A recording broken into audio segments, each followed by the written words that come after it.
Mga kababayan, dumating na po tayo sa punto na kinakailangan na natin kumilos. Handa na ba tayo lahat? Handa na ba tayo pababayan ng pangag? Handa na ba tayo?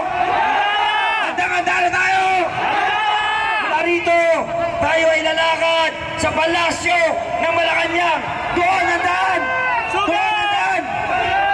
Marcos resign! Marcos resign! Marcos resign! Marcos resign! Bigyan po natin ang pagkakataon si former USEC Attorney Arlen Buwan. Magandang hapon po sa kanyang lahat. Mamamayang Pilipino na may malasakit sa bayan, aking inaalay ang awiting ito. Ang bayan ko'y tanging ikaw, Pilipinas kong mahal sa puso ko at buhay man sa iyo'y ibibigay. Tungkulin ko'y gagampanan na lagi kang paglingkuran.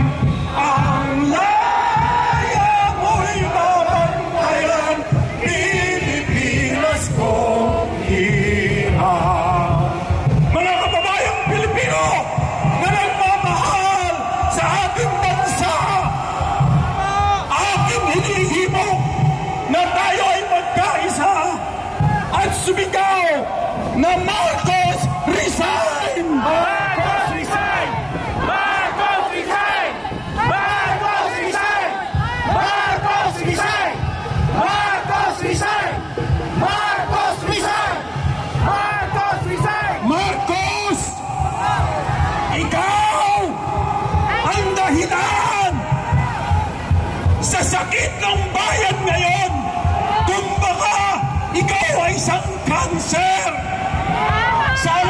Kaya dapat bilang isang kanser ng bayan, salot sa bayan, dapat ikaw ay mawala na at dapat kang mag-resign na. Marcos resign! Marcos resign! Marcos resign! Marcos resign! Ang bayan ko'y gagampanan, Pilipinas ko.